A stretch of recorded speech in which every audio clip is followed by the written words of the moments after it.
Just to introduce myself first, my name is Andrade Maciel, and I am PhD student. I am from Brazil, pero no hablo muy bien español, so I will make this presentation in English. I am a PhD student from a Brazilian National Institute for Space Research, and now I am here in the United States doing an exchange program with NEMA at the University of Maryland and NASA. So I will talk today about how we can apply some statistical models to predict water quality from space, from satellite data. I think that Barry shared this with you guys. So some instructions and some instructions about how to download the data and how to access the scripts, and also how to access Google Earth Engine.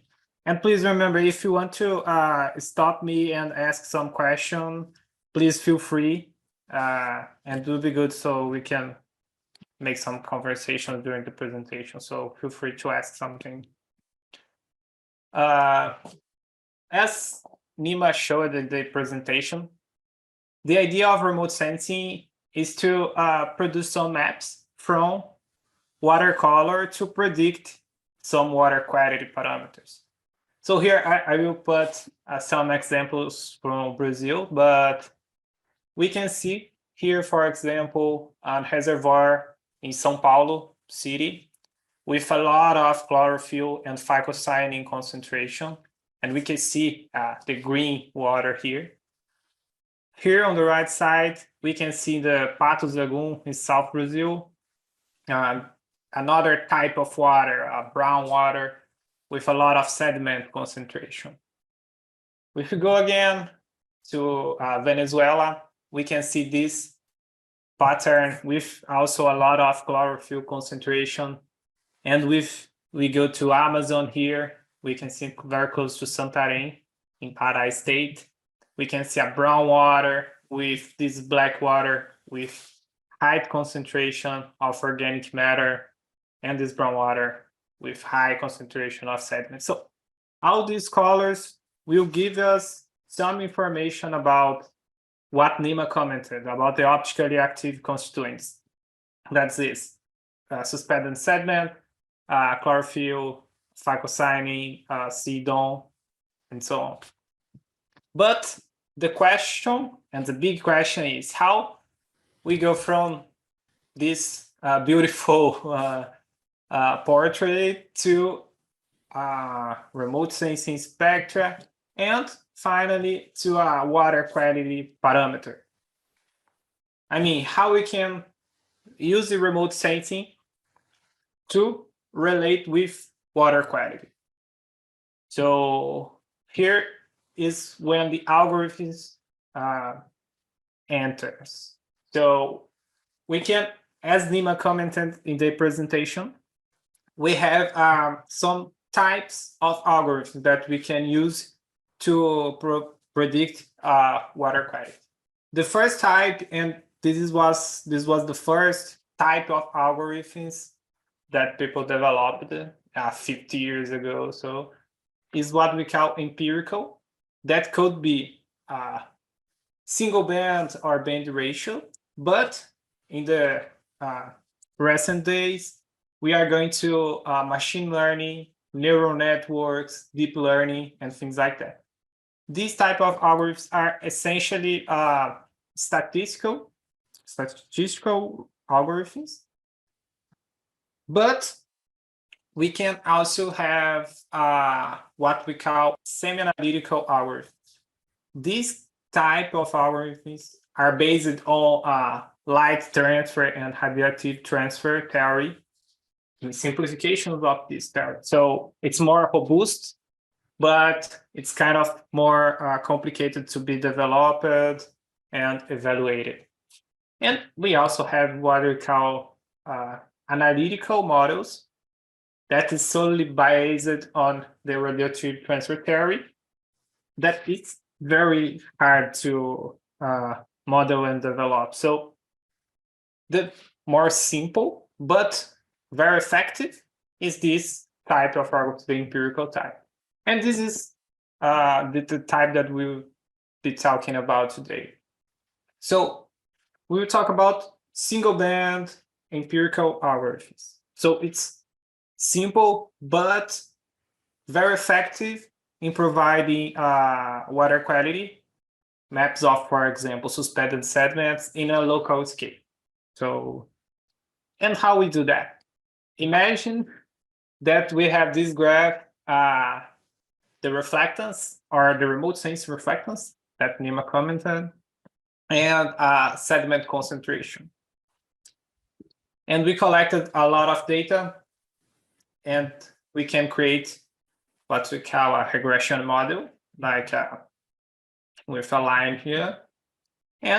But remember, everyone, that this is a very good fit that does not happen in real life. So our model will be worse than that. But that's the idea. Okay. So how to develop an empirical remote sensing algorithm for water quality predictions? I tried to put some flow chart here. So let's imagine first we need to go to the field and collected some water quality data and easily remote sensing, as Nima commented. The idea here is almost of the time try to collect this data very close to satellite overpass, 1 day or maybe less, 1 hour, 2 hours, 3 hours. With that data, we can create a database that will be used to relate the in situ water quality and remote sensing data. After that, we will get some satellite images close to the in situ measured points. We validate and we first develop and later validate the algorithm. And then we apply it to a satellite or a time series or something like that. So just to put this on a visual thing, here is an example in Brazil. Let's imagine that we go to the field and collect, I don't know how much points there are here, but 20 points, okay? And we have the geometrical coordinates and water quality and reflectance data. So we construct a table like this with reflectance in the bands, blue, green, red, near infrared. We can add in this table the water quality parameters and geographical coordinates.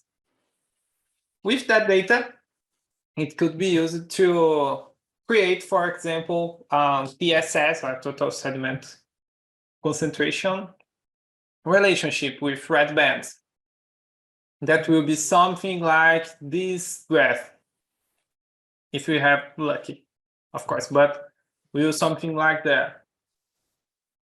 And from this equation and from this model, from this generated model, it could be used to apply and we can get some time series data. So that's a brief explanation of how this type of empirical models work before we go to our hands-on analysis. Here in the slides, you can see this in the slides that Barry shared with you guys, but there's a lot of resources that we can go to get a lot of information about water quality remote sensing. So there's a lot of things here. So you can check, see, and learn more from here. So, well, let's go to our hands-on. We use as a data set today the Aquasat. It's an initiative from Lateral Rods and collaborators. That is a data set of collocated remote sensing measurements from Landsat, satellite, and in situ water quality data. And we'll be going from this to a map in Google Earth Engine for Rio de la Plata mouth right here. So, well, if someone has some questions, I can answer, or we can go, Perry. I think that we can go, right?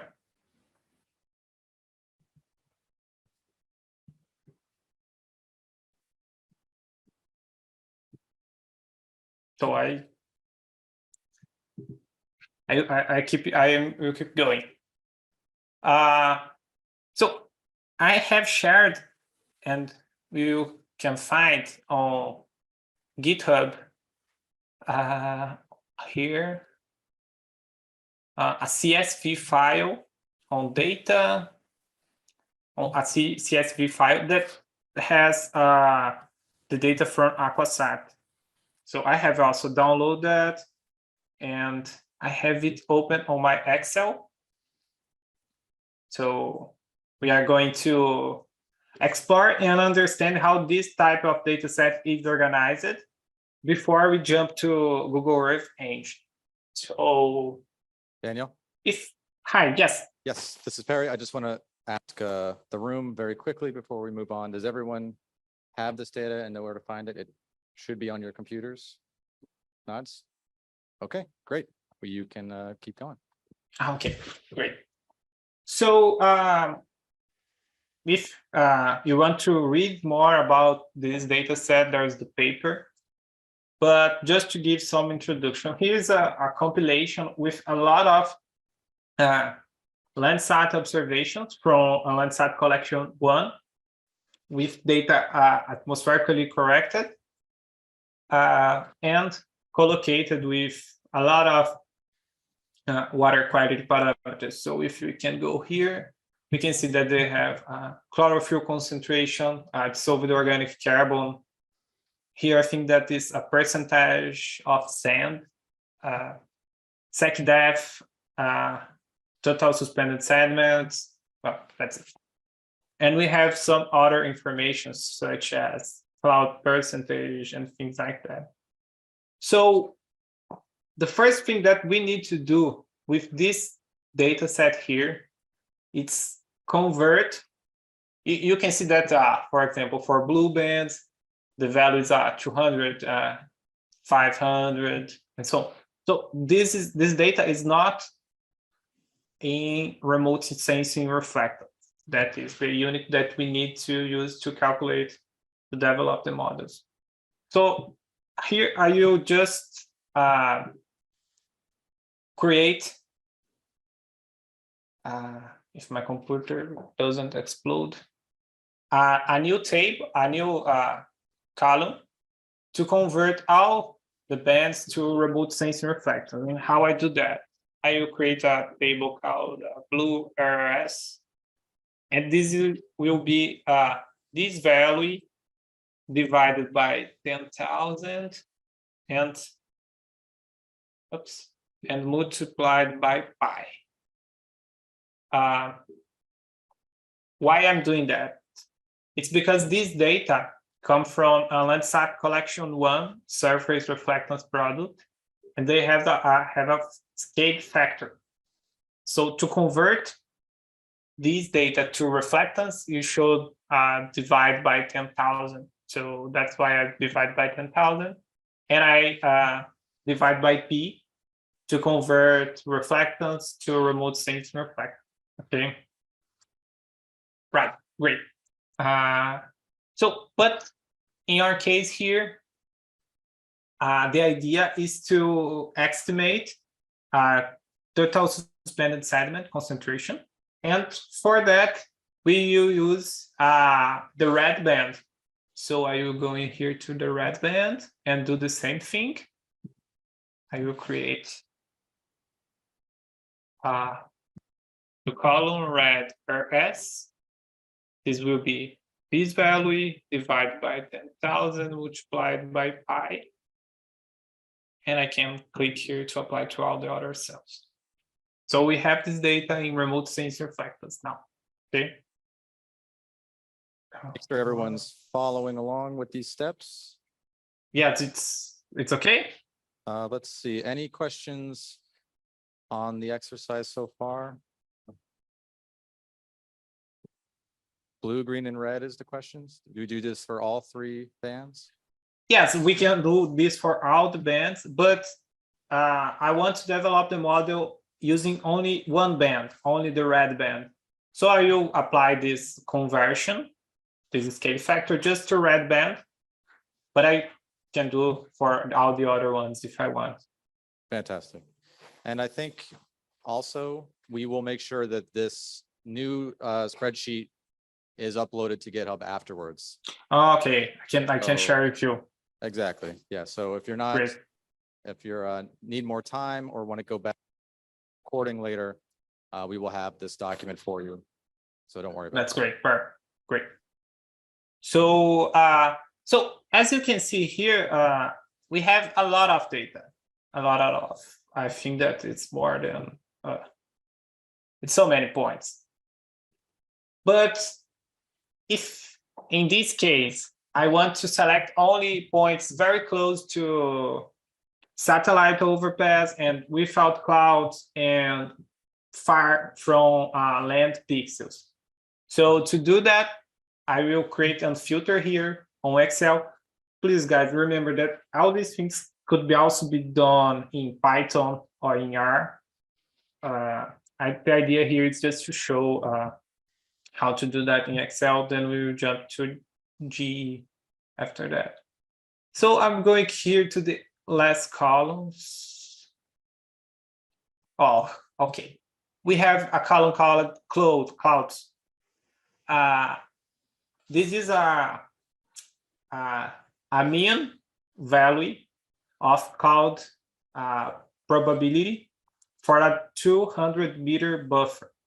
So how low, the lower the value here, the lower the chance of there's a cloud pixel in a 200-meter buffer. So I will click here to filter. I will select less than maybe 5%. So I remove a lot of points. Here I have another column that's name is time diff. This is the difference in time between in situ visual data and satellite overpass. And I will reduce here to 1 hour. So I need to be between -1 and 1 to be 1 hour. And here I have water probability. I will put values greater than 95%. So I reduce it a little bit, the data set. And if I want to select only lakes. Lake.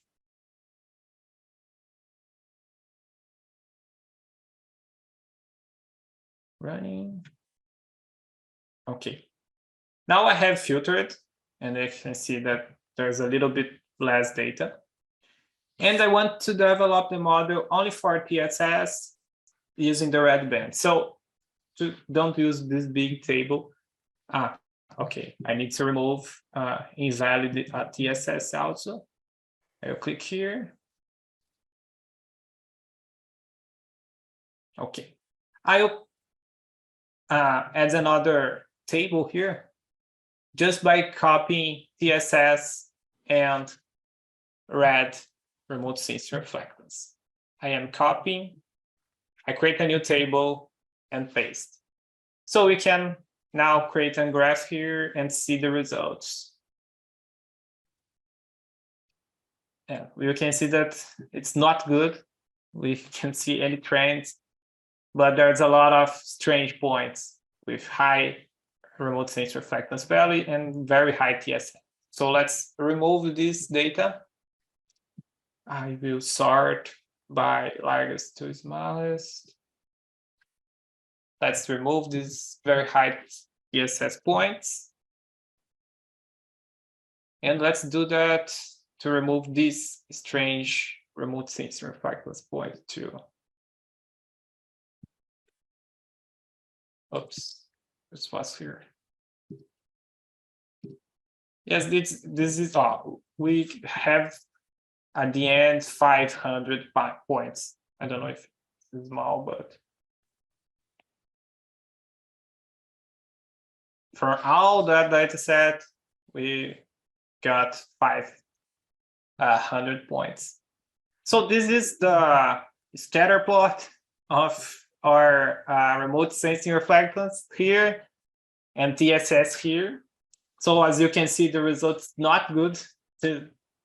We can try to create some trend line here, but probably our square will be not good.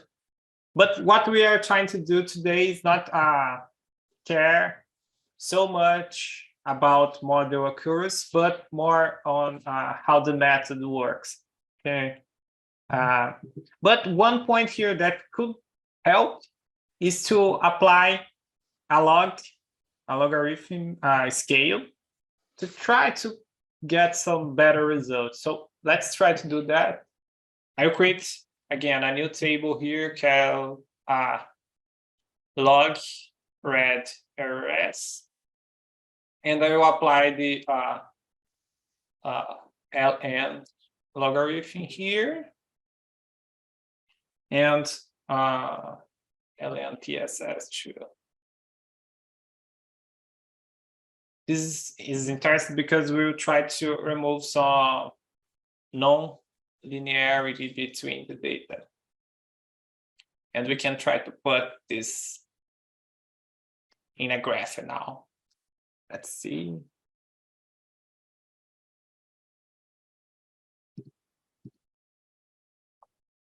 Oh, it seems to be a little bit better, but well, of course, that it's not very high accuracy. But remember, we are trying to get the data for all United States and trying to put this in a single band model. So we expect that the results will not be very good, but it at least can give you some idea of how this band respond to TSS. And this is in agreement.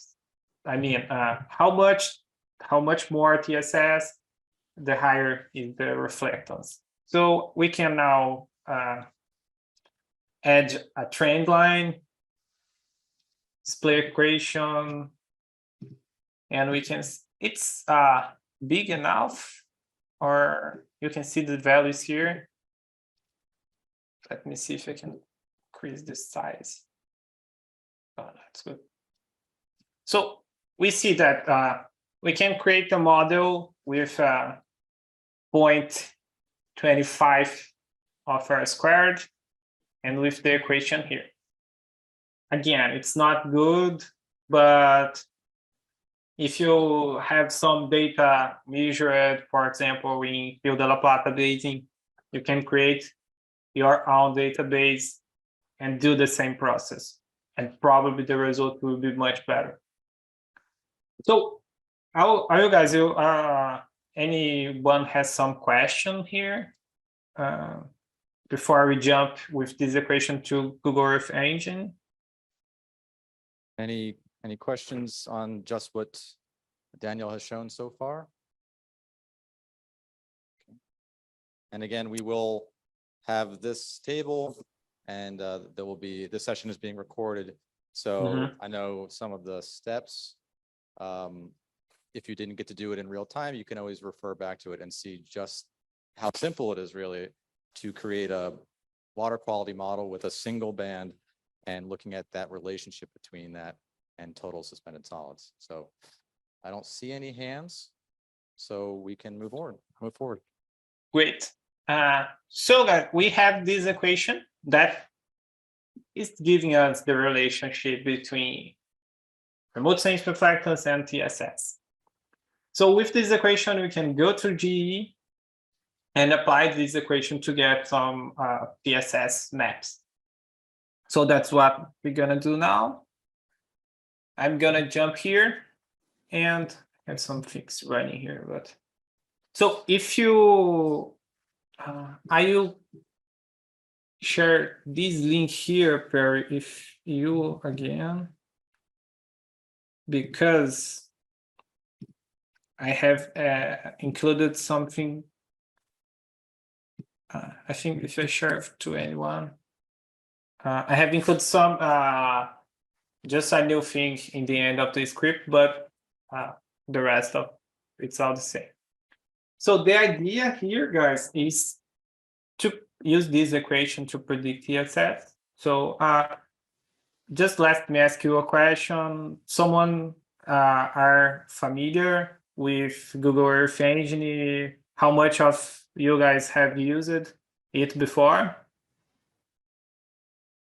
Oh, I see a hand. We see a hand. Is that a question? Yeah. Okay. I know it's a question. Well, I'll say this, we've used it this week, so everyone now has some experience. Great. Okay, great. So I don't need to talk about how. Yes. I think you can keep going. Okay. So the idea here is to produce some maps of TSS. So, well, the first thing that I defined here is an area of interest. It's a small polygon of our study. Oops, not for running. No. Of our area of interest. I defined a small polygon here near Buenos Aires, but we can change the location of this polygon. We can go here to Porto Alegre or somewhere else. But let this here, increase the size, change size, something like that. So from this polygon, it will be used as a filter to select the location that we want. And we can keep going to the script. So you will see here first this function. This is a function for loading some predefined stuff. I created some functions to make some pre-processing that's a little bit poor that I don't want to put here. But I shared in the link that Per shared with you, you have access to all these functions. So we have the first function that I named cloud remove and rescale data, but it's just a function to remove clouds based on pixel key band, and also convert the data to surface reflectance using the scale factor. And please note that the scale factor here will use the collection 2 product. So the scale factor is different. So this function will apply that, and you can see these things on the documentation. And we also convert to remote sensing reflectance by dividing the final results by pi. I have another function that will apply the PACL GRC water mask. So it's useful to remove some false positive water classified pixel. And we also have this modified normalized different water index. But this is a function to select water masses. So we just want to apply the model to water bodies, not for vegetation. So that's what this function here does. If we jump here, we will see that we have these two variables, the start date and end date, because the idea of this script is to get a time frame and create a model for median value. So we will select 2 months and we will create the model, this TSS model in the case, for the median value of each pixel in this time interval. So we give the start date and end date that we want. Great. So after that, we need first to create an object here in GE to function object to receive our equation. So we will do that with this code here. But if you go to our Excel, you see that the equation is different. I need to rewrite it here, but just to explain how it works. So I define a variable that is model TSS OLI. It's equal a function that will receive some image as a primary parameter. And from this image, that is the argument of this function, I will apply an expression. So all these things here, it's inside our function, okay? So I will apply using this point dot expression. It will apply the exponential of 7.187 plus this. Please note that I put red here, and I need to define a dictionary here to tell to Google Earth Engine or to the JavaScript what red mean. So I say, oh, red, it's related to surface reflectance band 4, in this case for length cycles 8 or 9. Okay, and after this equation is applied, I want to rename that band because we will create a new band based on that equation. I want to rename to TSS OLI. And finally, I want to add this new band to our image. Okay, you'll be more clear after that. So just jump to Excel and see the new equation. It's 1.0853. 1.0853 plus log red band 698. So 698. So that's it. I changed the equation here. So if you have another equation or something different, you can just change here. Okay. And this is a function that will be used to apply to all the collections. Oops, here it's Landsat 9. So great. We now want to, what we want to do now? We need to get the Landsat data and filter, because this image collection is for all over the world. And we want to filter this collection just to our start and end dates by bounds or by our area of interest. And also I want to remove from my data all the scenes with cloud cover lower than 50. I just use this function here to do that. And finally, I want to rescale that data. So I use that function .map that allow us to apply our created functions to the entire collection. And this is because comes from my function object.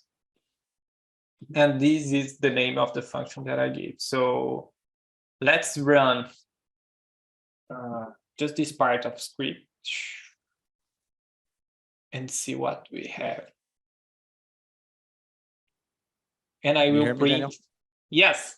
I was going to say, before we run that code, is there everyone's kind of following along? Yes. Anyone has some question? You have a comment, repeat the information. Okay.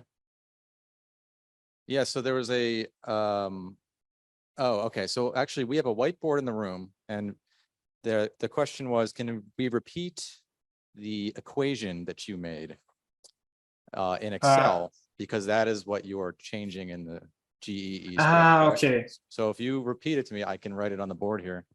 Great. It's, can I say? It's let's see. Okay. It's 1.0853 multiplied by the log of red band plus 6.9869. Fantastic. Okay, so people understand we first, took a single band. We plotted the relationship between that band and TSS. And then he put a trend line through it, and that's where this model comes from. And all we're doing is then replacing that information right into the code here on line 41. And so we just wanted to make sure that everyone understood that before we actually run it and see what the results are. Okay, great. Thank you, Perry. So if we just run here, I comment all the rest of the code just to see that if we run with these filter parameters here, we can see that we got 43 elements. So 43 images from Landsat, 9 for this region of interest between the start date and end date that we choose. Okay. So, but we don't want this only that Landsat image. We want the TSS. So let's see how we can apply that function that we created here to develop your model. So I will remove this one. So you can see that all these functions here are the same of the previous one, but I add some new functions here. The first one is that .map model TSS OLI. So this is the function that we created before. It will apply that function to all the images in your collection. So we will apply to all the images here in that object that we have created. Uncomment this. We also will apply the normalized difference water index to remove pixels that are not water. And also we will apply the Peckel water mask to remove some false positives water pixels. And finally, we will use this function here, .select, to select only that band. If you remember, guys, we in that function here on line 44, we add the TSS as a band, but we need to select only the TSS predicted data. So you do that with this select function here. And if I comment and print, you can see that the number of TSS data is still the same here, 43 elements. But with go and explore these results, we can see that they have just one band. That is the TSS OLI. Same thing if you go to Landsat data, we see that they have 8 bands. That's it, all Landsat bands. So that's the difference between both. So great, we have 2 objects created. It's Landsat RGB and Landsat TSS. And then we can use this data to create our map by calculating the median, for example. So let's jump there. It's pretty easy. We can just put this median to our RGB and TSS objects, and they will be created. So after creating these objects, the TSS and the RGB, we need to visualize in some way the results, right? So to do that here, we need first to create some visualization parameters. That's it. We need to create one for the TSS with a color palette and minimum and maximum values, and also for the RGB bands. So that's what we are doing here.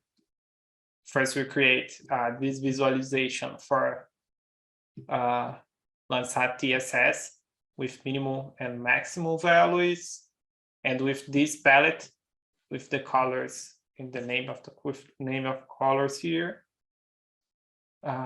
Here's the band that we're gonna use for TSS, and here's the visualization parameters for creating the RGB. We can change these bands to create some false color composition, but this one is a true color composition with red, green, and blue bands here. Okay, and finally we can add these results to the map by using that function map.addLayer. We do for both, for the RGB and for TSS. I will comment on the last line here just to remove that, and I will click run, and it should show some maps. And I just want to remove this. So we can see, please remember that the model was generated with data from United States, so we don't expect to be very high accurate, but we can see it's a median value for 3 months of TSS concentration, and we can see some patterns of how much more red, more TSS, and more blue, lower the TSS. If I want to see the values, I can click here on the inspector and click on the map. We will see the results for the bands, for fixed reflectance, and for TSS. And we can explore this in some ways. And let me ask you a question to you guys. This makes sense, these values, or it's very out of range? It's 50 milligram per liter, very near Buenos Aires here. I really don't know if it makes some sense. But of course, this is on data for another country, another region. So, and we are selected for between April and June. I don't know if it makes sense. But well, if you want to maybe change the dates, we can do that here. To select just 1 month or a higher period of time and something like that. And by the end, what we want in most of the case is to download that data to our Google Drive account and then download it to our computer. So to do that, we use this command here, export image to drive. And the arguments that we need to put is the image, the resulted image that we want, some description, the scale, in this case 30 meters, our region, that our area of interest, and this variable, these max pixels, mean to, because sometimes when we export very large areas, we need to define these max pixels here. So if you click run again, we see the same results, but if you go to tasks, we can see that we have some tasks here, TSS, Rio de la Plata, and I can click run, change the name, it's not January, March, it's April, June, some folder, and I can click run. it takes sometimes, when I try to do that, it takes 8 minutes to run, we can see here, but it's good. It's pretty fast and pretty straightforward. And we can download this data and opening QGIS or ArcGIS or another environment or GIS environment that we want.